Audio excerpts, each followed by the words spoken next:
ஓம் நம சிவாய. எல்லோரும் இன்புற்றிருக்க நினைப்பதுவே அல்லாமல் வேறொன்றும் அறியேன் பராபரமே. நரக வாழ்க்கை முடிந்து ராஜ வாழ்க்கையை ஆரம்பிக்க போகும் என் அன்பு கடகராசி நண்பர்களுக்கும் தோழிகளுக்கும் பிள்ளைகளுக்கும் பெரியோர்களுக்கும் வணக்கம். என் அன்பு சகோதர சகோதரிகளே, எப்படியோ முட்டி மோதி கஷ்டப்பட்டு இந்த 2025 முடிச்சு 2026 காலடி எடுத்து வச்சிருக்கீங்க. பல போராட்டங்களை பார்த்திருப்பீங்க, பல சவால்களை பார்த்திருப்பீங்க. தப்பி பிழைச்சதே பெரிய காரியம் அப்படின்னு சொல்ற அளவுக்கு பல அதிர்ச்சி சம்பவங்கள் கூட நடந்திருக்கும் உங்க வாழ்க்கையில. இந்த 2026 துவண்டு கிடக்கிற நம்மளை தூக்கி நிறுத்துமா? சோர்வடைஞ்சு கிடக்கிற நம்மளை தூக்கி சுறுசுறுப்பாக்குமா? கலங்கி நிக்கிற நமக்கு ஒரு ஆறுதலா இருக்குமா? கோடிக்கணக்கான பணம் வேணாங்க, ஒரு நிம்மதியாவது கிடைக்குமா அப்படிங்கிற ஏக்கம், தவிப்பு என் அன்பு நண்பர்களே, தோழிகளே, தற்போது கலங்கி நிற்கிறீர்கள். அனைத்து கதவுகளும் மூடப்பட்டிருக்கு. என்ன செய்யறதுன்னே தெரியாம வீழ்ச்சிக்கிட்டு இருக்கீங்க. பல பேருக்கு இந்த வாழ்க்கை அவ்வளவுதானா, நம்ம வாழ்க்கை இப்படியே போயிடுமா, என்னைக்கு நம்ம கனவு நிறைவேறது, நம்ம லட்சியம் நிறைவேறது, என்னைக்கு இதை அடைவோம் அதை அடைவோம் அப்படிங்கிற ஒரு தவிப்பு, பரபரப்பு, ஒரு விரக்தி கூட ஏற்பட்டிருக்கலாம். செய்வதறியாம வாழ்க்கையின் கடைசி கட்டத்துல நிக்கிறீங்க. இங்க தோல்விகளும் துரோகங்களும் உங்க வாழ்க்கையவே புரட்டி போட்டிருக்கு. வாழறதுக்கே பிடிக்கலன்னு கூட சொல்லலாம். ஏன்னா எங்க போனாலும் பிரச்சனை, போட்டி, பொறாம, துரோகம். நீ முன்னேறியா நான் முன்னேறனா, நீயா நானா, பதவிக்கு பிரச்சனை, பொறாமையால உள்ளடி வேலை செய்யறது, கூட இருந்தே குழிபறிக்கிறது, குடும்பம், வேலை, தொழில், பொருளாதாரம், கனவுகள், இதுல எல்லாத்துலயும் பெரிய இடி விழுந்து சிதைந்து போய் என் அன்பு சகோதர சகோதரிகள் கலங்கி நிக்கிறீங்க. ஒண்ணு மட்டும் தெரிஞ்சுங்க, மீள முடியாத ஒரு கஷ்டம் வருது அப்படின்னா அதிலிருந்து நீங்க மீண்டு வருவீங்க அப்படிங்கறதுதான் கடவுளுடைய நம்பிக்கை. அதிலிருந்து மீண்டு வரட்டும், கடைசியா பாத்துக்கலாம் அப்படிங்கறதுதான் கடவுளுடைய எண்ணம். ஒரு தெய்வம் சோதிக்குது அப்படின்னா இன்னொரு தெய்வம் உங்களுக்கு கை கொடுக்க காத்திருக்கு. ஒரு கிரகம் உங்களுக்கு சவாலை கொடுக்குது அப்படின்னா இன்னொரு கிரகம் அந்த சவால்ல இருந்து வெற்றி அடைய கை நீட்டிக்கிட்டு இருக்கு. அதனால இந்த கிரகங்களும் தெய்வங்களும் தந்த சோதனையில் வெற்றி பெறக்கூடிய காலம் இந்த காலம். இனிமே உங்க வாழ்க்கையில நிறைய அதிசயங்களை, நிறைய சாதனைகளை, நிறைய வெற்றிகளை பார்க்கக்கூடிய ஒரு காலம் இது. அதையெல்லாம் அடையணும் அப்படின்னு நடந்த சோதனை இது. அதனால 2026 அந்த தெய்வமே இறங்கி வந்து உங்களுக்கான சிம்மாசனத்தை இறக்கி வைக்குது. தயாராகுங்கள் அன்பு சகோதர சகோதரிகளை. காரணம் இல்லாம தெய்வம் எதையும் செய்யாது, இந்த கிரகங்கள் எதையும் நடத்தாது, இந்த பிரபஞ்சம் எதையும் செயல்படுத்தாது. இந்த போராட்டத்துல, சோதனையில, சவால்ல ஜெயிச்சிட்டீங்க அப்படின்னு தான் அர்த்தம். நான் 2026 தொட்டு நானும் மீண்டு வந்திருக்கேன், நானும் உயிரோட இருக்கேன், கண்டிப்பா வரலாற்றில் இடம் பிடிப்பேன், வரலாற்றுல இல்லைனாலும் என்னுடைய சந்ததியினருக்கு நான் மறக்க முடியாதவளாக மாறுவேன் அப்படிங்கிற ஒரு லட்சியத்தோட இந்த 2026 தொட்டிருப்பீங்க. கலங்காதீங்க, தெய்வம் இறங்கி வந்து விட்டது. ஜனவரி 15 உங்க வாழ்க்கையை தலைகீழா மாத்த போற அதிசயம், ஆச்சரியங்கள், புதுமைகள் நடக்க போகுது. என் அன்பு சகோதர சகோதரிகளே, நீங்கள் யார் என்று இந்த உலகம் தெரிந்து கொள்ளும் வருடம் இது. கலங்குற கண்களை தொடச்சுக்குங்க, நிமிர்ந்து என்னாலையும் முடியும், நான் தான் இந்த 2026 சாதனையாளன், 8 திக்கு எங்கும் என்னுடைய பெயர் ஒலிக்கணும், அல்லது என்னுடைய கௌரவமாவது கிடைக்கணும், இழந்த கௌரவத்தை நான் மீட்கணும் அப்படின்னு துணிஞ்சு எழுந்து நில்லுங்க. என் அன்பு சகோதர சகோதரிகளே, மகிழ்ச்சியோடு இந்த வருடத்தை எதிர்கொள்ளுங்க. ஒரு அற்புதமான நாளாக ஜனவரி 15 ஆரம்பிக்குது. உங்களால முடியும். நீங்கள் வணங்கிய தெய்வத்துக்கு வேலை வந்துருச்சு. உழைச்சி களைச்சிட்டீங்கல்ல, கவலைப்படாதீங்க. இனிமே அந்த தெய்வமே உங்களை பார்த்துக்கும். நடக்கிறத மட்டும் இனிமே கவனிங்க நீங்க. ஏன்னா கிரக அமைப்புங்கிறது ஒவ்வொரு அமைப்புமே அருமையாக, அற்புதமாக மாறிட்டு இருக்கு. குரு வக்ரமாகி இருக்காரு, ராகு கேது அற்புதமான இடத்துல ஸ்டெடியா இருக்காங்க, சனி பகவான் உங்களுக்கு அள்ளி கொடுக்கறதுக்காகவே வந்திருக்கிறார். மற்ற 9 கிரகங்களும் அருமையான, அற்புதமான ஒரு சூப்பரான இடத்துல இருக்காங்க. என்ன செய்ய போறாங்க, உங்களை எப்படி ஜெயிக்க வைக்க போறாங்க, சிம்மாசனத்துல உங்களை எப்படி உட்கார வைக்க போறாங்க அப்படிங்கறத பத்தி தான் இந்த வீடியோ முழுமையும் நம்ம பார்க்க போறோம். தயாராகுங்க. எதுக்கு? சிம்மாசனத்துல உட்கார்றதுக்கு தயாராகுங்க. நீங்க ராஜாவாக போறீங்க. கிரகம் என்ன சொல்லுது பார்க்கலாம். என் அன்பு கடகராசி நண்பர்களுக்கு இப்ப நடந்துகிட்டு இருக்கிற வாழ்க்கை ஏதோ ஒரு விதத்துல நரக வாழ்க்கையா தான் இருக்கணும். எவ்வளவு முயற்சி பண்ணாலும் ஒரு விடிவு காலம் இல்ல, வாழ்க்கையில ஒரு மாற்றம் இல்ல, ஒரு முன்னேற்றம் இல்ல.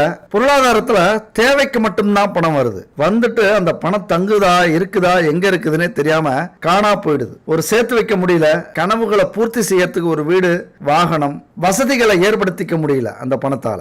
வெளிநாட்டுக்கு போனாலும் வந்துட்டோமே அப்படின்னு செய்ய வேண்டிய வேலை. ஒரு துறைக்கு போனா முன்னேற்றமே இல்லாம 10-15 வருஷமா ஒரே மாதிரியா அந்த துறையில பல உள்ளடி வேலை, முன்னேறவே விட மாட்டாங்கிறாங்க.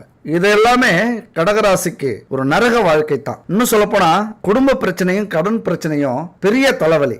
ஊரை விட்டு ஓடிடலாம் அப்படிங்கிற எண்ணத்தை கொடுக்கக்கூடிய பிரச்சனைகள் அதெல்லாம். அப்படிப்பட்ட சூழ்நிலையில என்னைக்கு நம்ம ராஜ வாழ்க்கையை வாழ போறோம், என்னைக்கு நம்ம இந்த பூமியில பிறந்ததுக்கான மகிழ்ச்சியை, சந்தோஷத்தை அடைய போறோம் அப்படிங்கிற ஏக்கம் இருந்துகிட்டே இருந்ததுல, அது இப்ப சரியாக போகுது. அந்த கனவு இப்ப பலிக்க போகுது. எப்படி சொல்றேன், இவ்வளவு நம்பிக்கையா எப்படி சொல்றேன் அப்படின்னா, கடகராசிக்கு குரு உச்சமானவர், செவ்வாய் நீச்சமானவர். செவ்வாய் நீச்சம் அப்படின்னா வம்பு சண்டைக்கு போறதில்ல, ஆனா வந்த சண்டையை விடுறதில்ல. எந்த ஒரு விஷயத்தையுமே நிதானமா செய்யக்கூடியவர்கள். செவ்வாய்க்குரிய அந்த வேகம் இருக்காது, செவ்வாய்க்குரிய அந்த போட்டி, சிந்திக்காத தன்மை இருக்காது, சிந்தித்து செயல்படக்கூடிய ஒரு நேர்மை இருக்கும். குரு உச்சம் பெறுகிறார். உங்க வாழ்க்கையில நீங்க கண்டிப்பா ஒரு நாள் ஜெயிப்பீங்க. அந்த குரு தான் உங்களை ஒரு நாள் தூக்கி விடுவார். இதன் அதிபதி சந்திரன். எப்படி சந்திரன் தேய்ந்து வளர்கிறதோ அப்படிதான் நீங்களும் எவ்வளவு கஷ்டப்பட்டாலும், துன்பப்பட்டாலும், இழப்புகளை சந்தித்தாலும் ஒரு நாள் புகழின் உச்சிக்கு, பௌர்ணமி அன்னைக்கு எப்படி சந்திரன் பிரகாசமா அந்த உலகத்துக்கு தெரியுதோ அந்த மாதிரி ஒரு நாள் பிரகாசமா தெரிவிங்க. அந்த தன்னம்பிக்கையோட உழைக்கக்கூடிய காலகட்டம் வருகிறது. இதுவரைக்கும் உங்க வாழ்க்கையில 15 நாள் வளர்ந்து வளர்ந்து தேய்ந்தது போல் இப்ப கொஞ்சம் கொஞ்சமா வளர்ந்துகிட்டு இருக்கீங்க. சீக்கிரம் பிரகாசமா புகழை அடைவீர்கள், பொருளாதாரத்துல சிறப்பை அடைவீர்கள். இதை எல்லா இடத்துலயும் நீங்க பொறிச்சு பாருங்க. அதாவது உங்களது கௌரவம் காக்கப்படும், உங்களது வேலையில முன்னேற்றம் இனிமே இருக்கும், உங்களது தொழில லாபம் இனிமே வர ஆரம்பிக்கும். அதாவது எங்க போனாலும் எந்த தொழிலை நீங்க கையில் எடுத்தாலும் அதுல நம்பர் 1 வர்றதுக்கான வாய்ப்பு உங்களுக்கு உண்டு. அந்த ராசி உண்டு, அவ்வளவுதான். அந்த அதிர்ஷ்டம் உண்டு. ஏன் அப்படின்னா உங்களுடைய சின்னம் இருக்குல்ல, இந்த கடகராசி சின்னம் நண்டு, அது நீரிலும் வாழக்கூடியது, நிலத்திலும் வாழக்கூடியது. எங்க போனாலும் பழிச்சுப்பீங்க, எங்க போனாலும் உங்களுக்கான திறமை வெளிப்படும், திறமை வெளிக்கொண்டு வருவீங்க. இங்க நான் தான் ராஜா, உங்களது புகழ் கொடியை நிலை நிறுத்துவீர்கள். அரசியல்லாம் மிகப்பெரிய சாதனை இனிமேதான் உங்க ஆட்டம் ஆரம்பிக்க போகுது. இப்ப விஜய் தாவேகா அப்படிங்கிற ஒரு கட்சியை உருவாக்கி செயல்பட ஆரம்பிச்சிருக்கிறார். காரணம் என்ன? அவர் கடகராசி. அவருடைய அந்த புகழ் ஏற்கனவே கொஞ்சம் கொஞ்சமா வளர்ந்துகிட்டு இருந்தாலும் இப்ப உலகம் முழுவதும் திடீர்னு பிரகாசமானாரா, திடீர்னு ஒரு பெரிய அதிர்ச்சியை, ஷாக்க உருவாக்கினாரா, எல்லாரையும் மிரள வச்சாரா.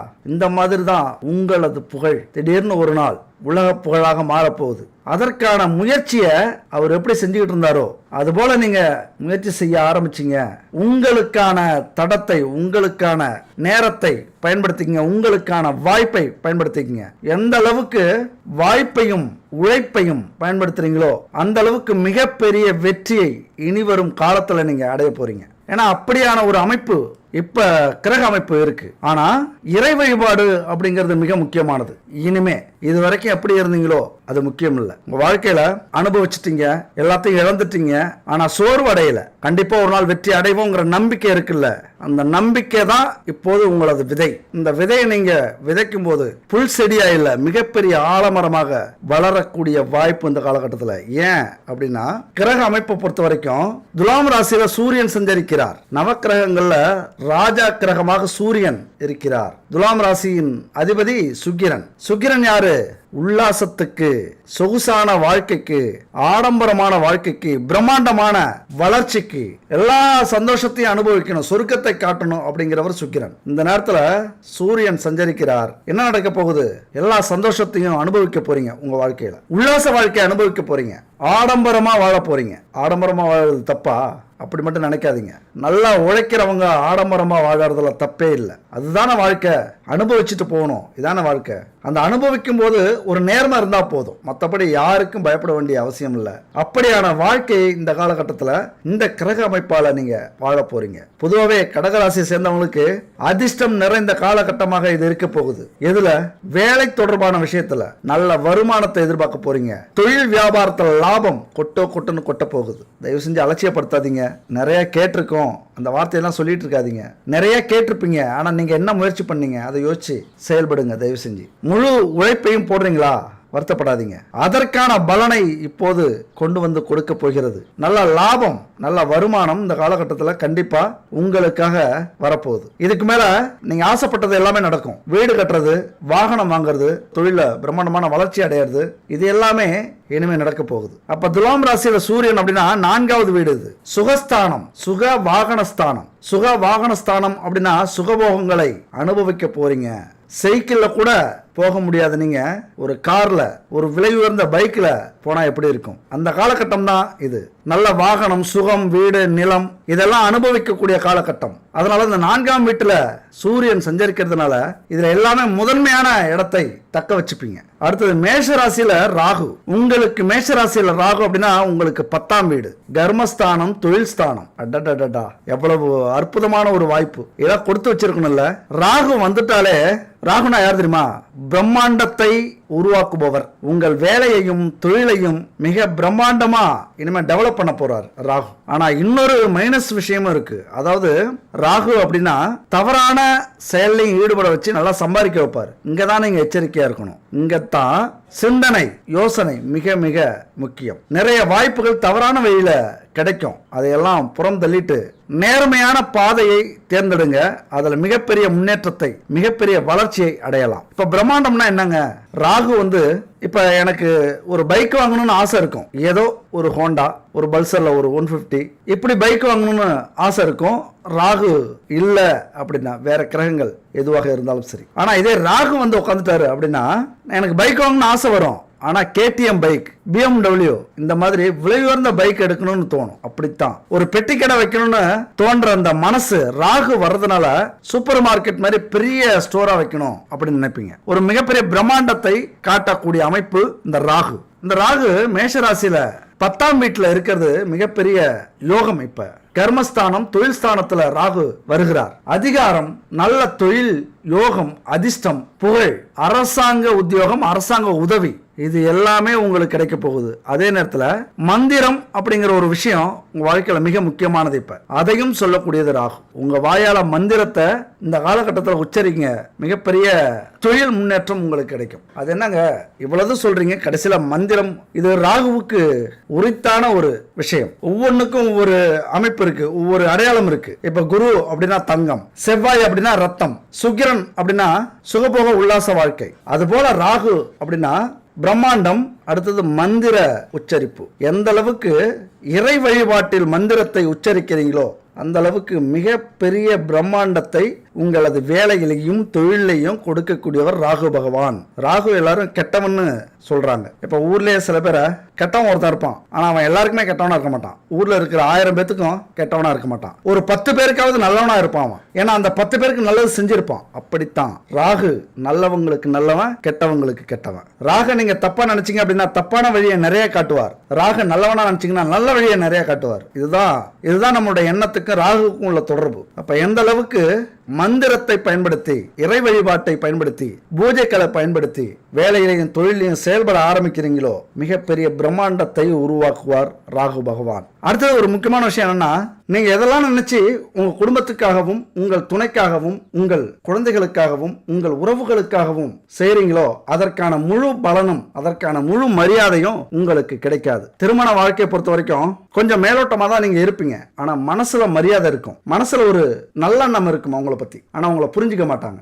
யாரையுமே நீங்க மதிக்கல அப்படின்னு தான் உங்களை சொல்லுவாங்க. குடும்பத்துல எந்த பிரச்சனை வந்தாலும் உங்களால வருது அப்படின்னு நினைப்பாங்க, அப்படின்னு சொல்லுவாங்க. உண்மையா சொல்லப்போனா விட்டு கொடுத்து போகணும்னு நீங்க நினைச்சாலும் உங்க சூழ்நிலை உங்களை விட்டு கொடுக்க வைக்காது. வேலையா இருந்தா சொல்ல வேண்டியதில்லை, பெரிய பிரளயமே நடக்கும் வேலையில. தொழிலும் அப்படிதான். அங்க நீங்க என்ன செய்வீங்க தெரியுமா?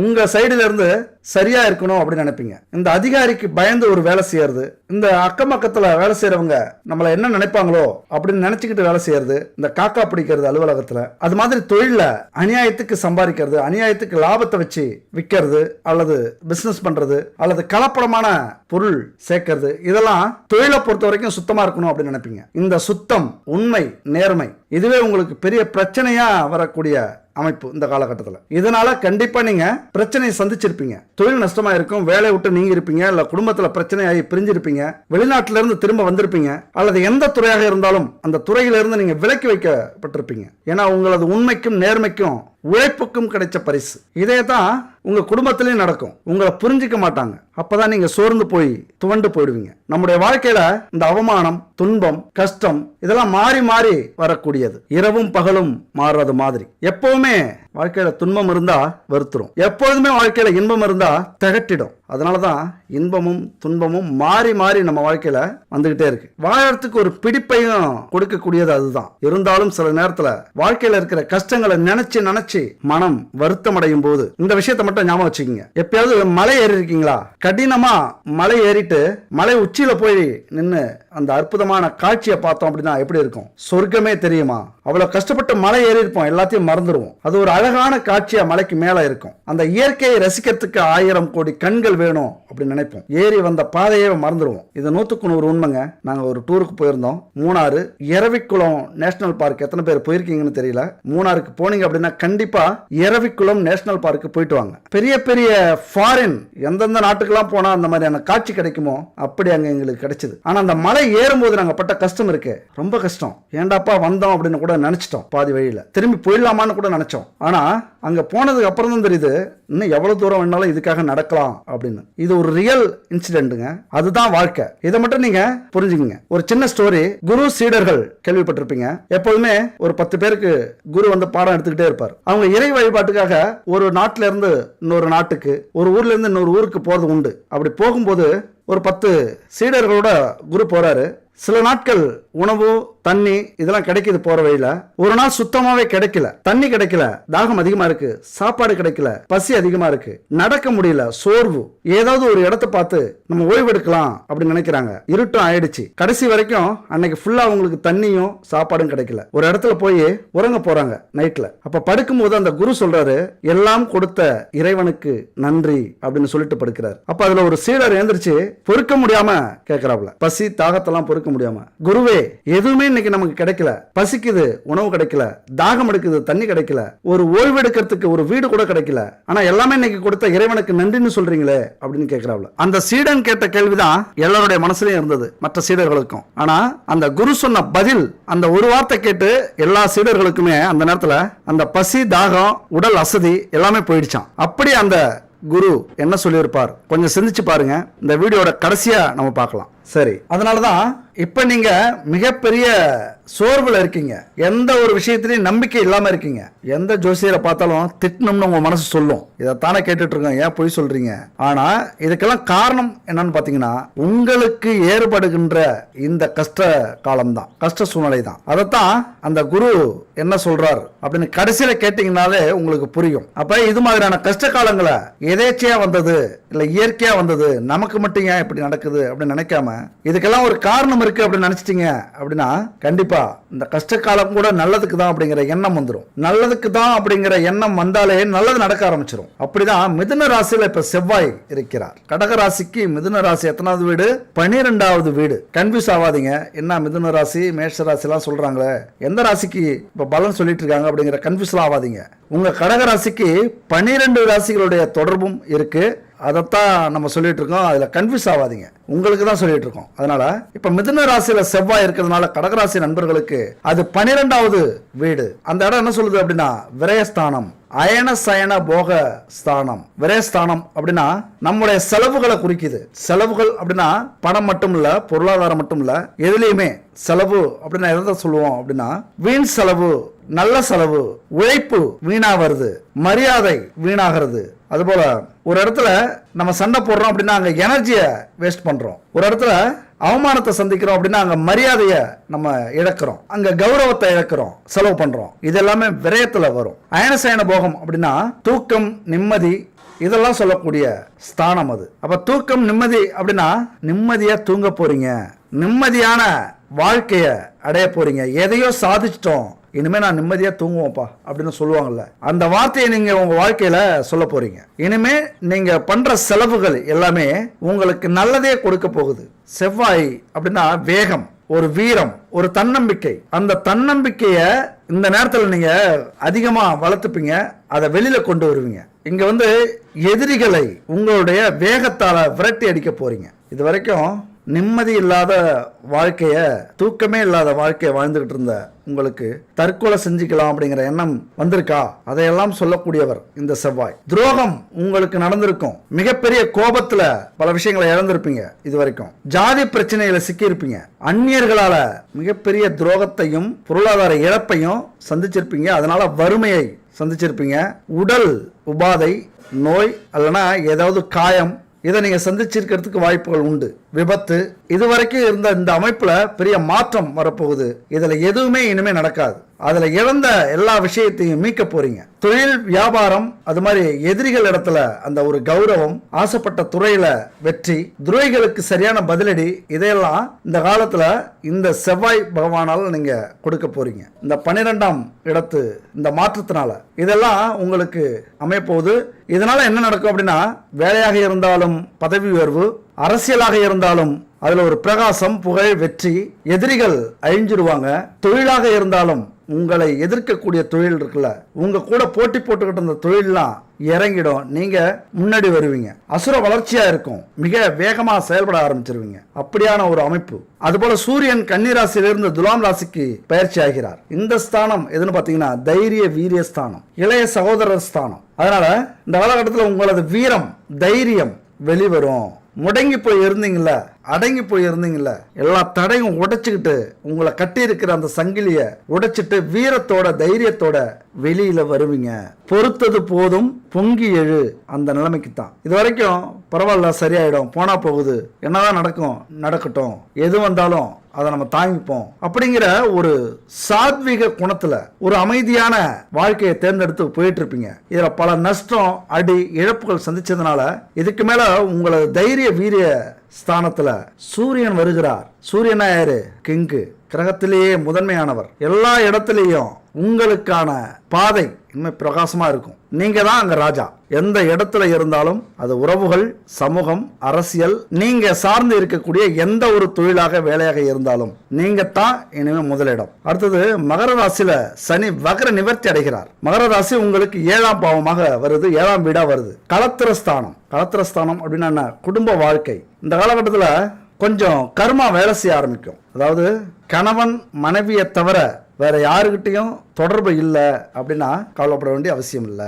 ஒருவேளை தொடர்பு வச்சிருக்க மாட்டீங்க, தொடர்பு வச்சிருந்தீங்க அப்படின்னா கண்டிப்பா தயவு செஞ்சு அதை நிறுத்திக்கிங்க.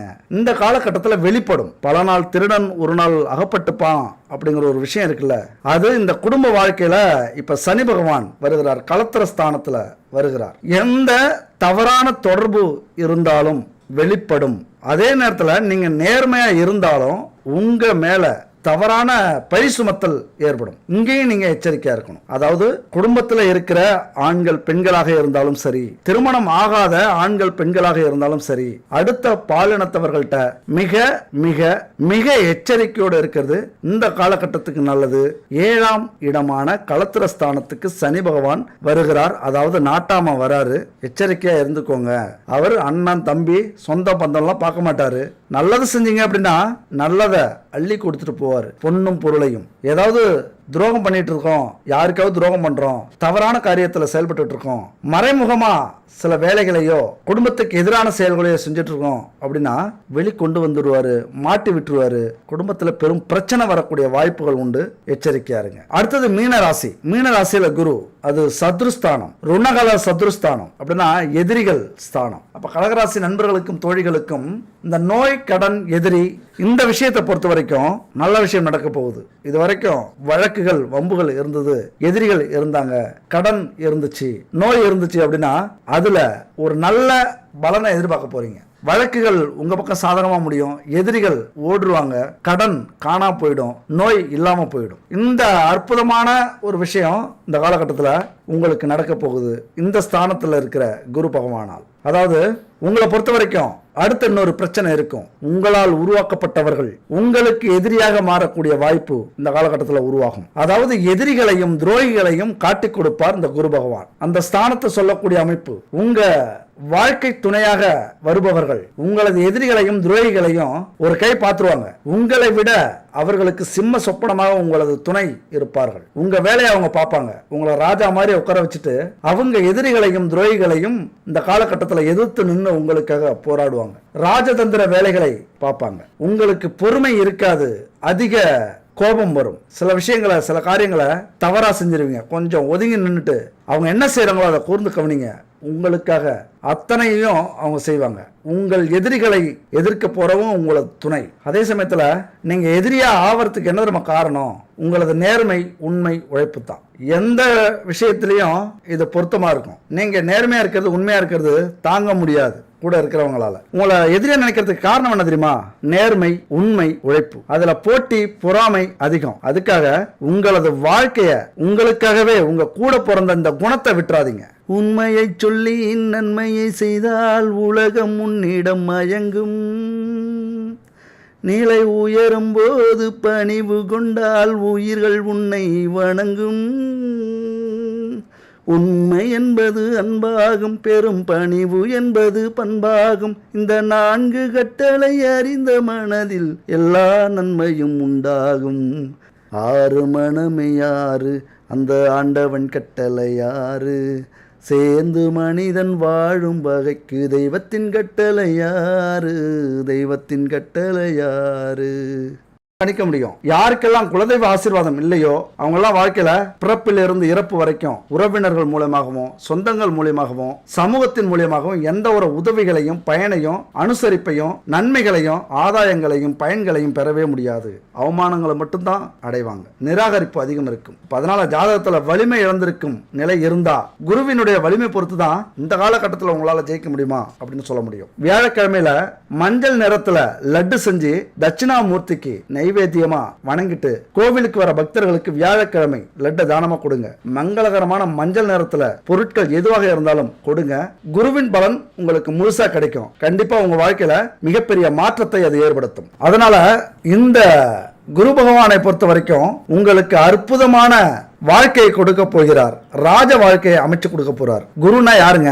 தங்கத்துக்கு, பணத்துக்கு, செல்வத்துக்கு, ஒரு பொறுமைக்கு, தெய்வீக தன்மைக்கு சொந்தக்காரர். இதெல்லாமே உங்க வாழ்க்கையில இனிமே பிரகாசமா வெளியில வரப்போகுது. அடுத்த புதன் துலாம் ராசியில சஞ்சரிக்கிற காலகட்டம் இது. அப்ப வீடு சம்பந்தப்பட்ட விஷயங்கள், நிலம் சம்பந்தப்பட்ட விஷயங்கள்ல மிகப்பெரிய மாற்றம் ஏற்படும். வீடு, நிலம் வாங்க போறீங்க. சுப நிகழ்ச்சிகளை நடத்த போறீங்க. உறவுகள் எல்லாம் சேர்ந்து உங்களை புகழ்ந்து பேசுற அளவுக்கு நீங்க நல்ல காரியங்கள் செய்ய போறீங்க. பெரிய முன்னேற்றத்தை அடைய போறீங்க. வங்கி கடன் எதிர்பார்த்து காத்திருந்தீங்க அப்படின்னா வங்கி கடன் வரப்போகுது. உங்களது வாழ்க்கையில அடுத்த கட்ட நடவடிக்கை, அதாவது தொழில் ஆரம்பிக்கலாம், ஒரு புது வேலைக்கு நீங்க முயற்சி பண்ணலாம், ஆசைப்பட்ட துறைக்கு நீங்க முயற்சி பண்ணலாம். அதெல்லாம் இப்ப இறங்குனீங்க அப்படின்னா மிகப்பெரிய ஒரு நல்ல ஒரு முன்னேற்றத்தை நீங்க பார்க்கலாம். கேட்கிற இடத்துல கடன் கிடைக்கும், வங்கி கடன் கிடைக்கும். அதெல்லாம் பயன்படுத்தி ஒரு நல்ல தொழில் ஆரம்பிங்க. ஒரு நல்ல சிந்திச்சு பிளான் பண்ணி இந்த காலகட்டத்தில் தொழில் ஆரம்பிச்சீங்க அப்படின்னா மிகப்பெரிய வெற்றியை அடையலாம். இப்ப மிகப்பெரிய தடையா இருக்கிறது என்னன்னா அந்த சோர்வு தான். தோல்விக்கான சோர்வு இருக்குல்ல, அது நம்மளை எழுப்ப விடாது. ரொம்ப காலமாக்கிட்டுரும், தாமதப்படுத்திடும். இந்த காலகட்டத்தில் சோர்ந்து போகாம நம்மளாலே முடியும்னு கொஞ்சம் எழுந்திருச்சு யோசிக்க ஆரம்பிச்சிங்க, நடக்க ஆரம்பிச்சிங்க, அந்த ஆண்டவனின் ஆசீர்வாதத்தோட செயல்பட ஆரம்பிச்சிங்க அப்படின்னா கண்டிப்பா நீங்க ராஜாவாகிறத எந்த ஒரு எதிரிகளாலும் தடுக்க முடியாது. அடுத்தது இப்ப நம்ம சொல்ல போற விஷயம் முக்கியமான பரிகாரம். நம்ம ஒவ்வொரு வீடியோலையுமே பரிகாரம்னு ஒண்ணு சொல்லிட்டு இருக்கோம். அதை எத்தனை பேர் கடைபிடிக்கிறீங்க அப்படின்னு தெரியாது. ஆனா விடாம கடைபிடிச்சிங்க அப்படின்னா கண்டிப்பா உங்க வாழ்க்கை மாறும். இது 100% உண்மை. நான் அனுபவிச்ச விஷயங்கள் அத்தனை பரிகாரமும் நிறைய பேருக்கு சொல்லி அவங்க உண்மையா உங்களது வாக்கு பலிக்குதுங்க, இந்த பரிகாரத்தெல்லாம் செய்யறோம் அப்படின்னு நிறைய பேர் சொல்லியிருக்காங்க. நிறைய பேர் நடக்கல அப்படிங்கிறாங்க. ஏன் நடக்கலன்னு கேட்டா கரெக்டா செஞ்சீங்களா அப்படின்னா விட்டுடுறாங்க பாதியிலேயே. குறைஞ்சபட்சம் ஒரு பரிகாரத்தை ஒரு வருஷமாவது முழுசா முடிக்கணும். 12 மாதங்கள் 12 ராசிக்கும் போகக்கூடிய பரிகாரமாக அது இருக்கும். ஒவ்வொரு மாசத்துக்கும் ஒவ்வொரு ராசி, அந்த ராசிக்குள்ளார 3 நட்சத்திரங்கள் அடங்கி இருக்கு. இதெல்லாமே நம்முடைய பரிகாரங்கள் அதிகபட்சம் ஒரு வருஷத்துக்காவது நீங்க கடைபிடிச்சிட்டீங்க அப்படின்னா உங்க வாழ்க்கையே கண்டிப்பா மாறும். இது 100% அனுபவம். அப்ப இந்த பரிகாரத்தை எடுத்துங்க. இது பஞ்சபூதங்களுக்கான பரிகாரம். பஞ்சபூதங்கள்னா என்னங்க?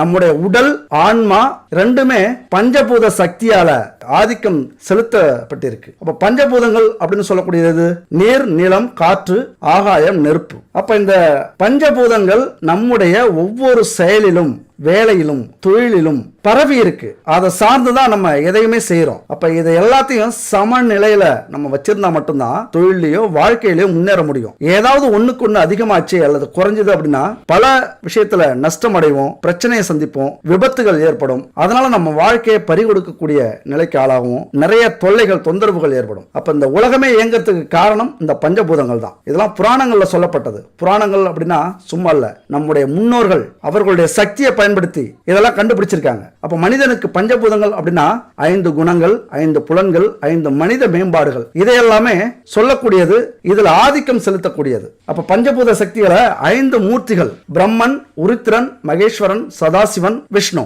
இந்த 5 பேரும் ஆட்கொண்டிருக்கிறார்கள். பஞ்சபூத சக்திகளான பராசக்தி, ஆதிசக்தி, இச்சாசக்தி, கிரியாசக்தி மற்றும் ஞான சக்திகள், இதெல்லாமே பஞ்சபூத சக்திகள். அப்ப இவைகளுக்கான பரிகாரங்களையும் மந்திரங்களையும் நம்ம செய்யும் போது இந்த பஞ்சபூத சக்திகள் நமக்கு ஆட்டோமேட்டிக்கா கிடைக்கும், சமநிலையில இருக்கும். அதனாலதான் இந்த பஞ்சபூத பரிகாரம்ங்கிறது உங்க வாழ்க்கையில கண்டிப்பா மிக மிக முக்கியமானது. இது வரைக்கும் எந்த பரிகாரத்தை நீங்க கடைசி வரைக்கும் செய்றீங்களோ இல்லையோ, இந்த பஞ்சபூத பரிகாரத்தை செய்யுங்க. பஞ்சபூத சக்திகள் நமக்கு கிடைச்சாலே எல்லாத்துலயும் நம்ம கில்லியா மாறிடுவோம், கெத்தாயிடுவோம். அவ்வளவு சக்தியும் நமக்கு நம்முடைய மனசையும் உடம்பையும் தெளிவுபடுத்தும். அதுக்கு என்னென்ன தேவைகள் அப்படின்னு பாத்தீங்கன்னா, பஞ்சகவ்ய விளக்கு, பஞ்சகவ்ய சாம்பிராணி, பஞ்சகவ்ய அகர்பத்தி, பஞ்சதீபத்திரி, பஞ்சதீப எண்ணெய், இது எல்லாமே பஞ்சபூதங்களை தன்வசப்படுத்தக்கூடிய பொருட்கள். இந்த 5 பொருளும் உங்க வீட்டுல பரிகாரம் செய்யற காலகட்டம் மட்டும் இல்ல, எப்போதுமே இருந்ததுன்னா உங்க வீட்டுல அவ்வளவு சக்தி கிடைக்கும், பஞ்சபூத சக்திகள். அப்ப இந்த பஞ்சகவ்ய விளக்கு, சாம்பிராணி, அகர்பத்தி எல்லாம் எப்படி செய்யறாங்க அப்படின்னா, பசுமாட்டிலிருந்து எடுக்கக்கூடிய நெய்,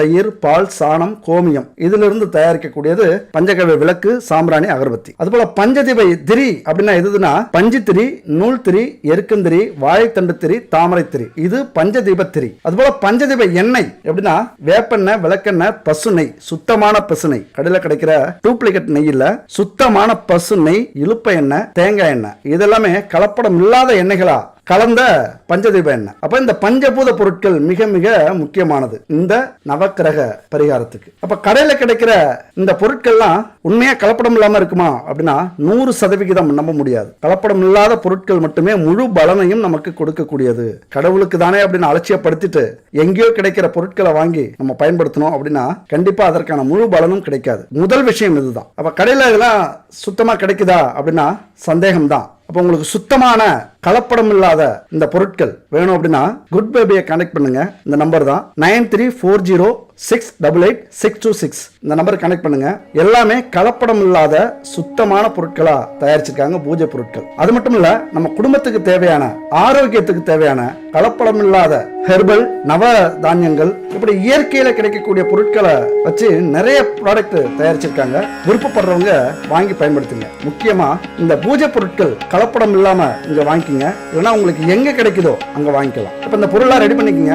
இது எப்ப பண்ணலாம்? அந்த நவக்கிரக பரிகாரம் எப்ப பண்ணலாம் அப்படின்னா, அமாவாசை முடிஞ்சு 5வது நாள், அதே போல பௌர்ணமி முடிந்து 5வது நாளாக வரக்கூடியது மகா சக்தியான பஞ்சமி திதி. அப்ப அமாவாசை, பௌர்ணமி, அது மட்டும் இல்ல செவ்வாய், வெள்ளி, இந்த நாள்லயும் இந்த பரிகாரத்தை செய்யுங்க. அப்ப இந்த பஞ்சபூத பொருட்களை வச்சுக்கிட்டு காலையில 3 மணியிலிருந்து 4:30 பிரம்ம முகூர்த்தத்துல எழுந்திருச்சு குளிச்சுட்டு வீட்டு வாசலை சுத்தப்படுத்தி பச்சரிசி கோலமாவால, நல்லா கேட்டுங்க, பச்சரிசி கோலமாவால கோலம் போட்டுக்குங்க. அதுக்கப்புறம் 5 முகங்கள் கொண்ட குத்து விளக்குல இந்த பஞ்சதீப எண்ணெய கலந்து விளக்கேற்றி வைங்க. அப்புறம் பஞ்சகாவிய விளக்குல நெய், சுத்தமான நெய்யை ஊத்தி தீபம் ஏத்திக்கங்க. அதுக்கப்புறம் பஞ்சகாவிய விளக்கு, பஞ்சகாவிய சாம்பிராணி, அகர்பத்தி இதெல்லாம் ஏத்தி வச்சுக்கோங்க. வீடு மங்களகரமா இருக்கட்டும். எல்லா ரூம்லயும் புகை பரவட்டும். அங்க இருக்கிற கெட்ட சக்திகளை போக்கும். இதெல்லாம் செஞ்சுட்டு பரிபூரணமா இறைவனை வேண்டிக்குங்க. இந்த மந்திரத்தை சொல்லுங்க. அதாவது 108 முறை இந்த மந்திரத்தை சொல்றது ரொம்ப நல்லது. 1 மணி நேரம் ஆகும், பரவாயில்ல, மனப்பாடம் பண்ணீங்க.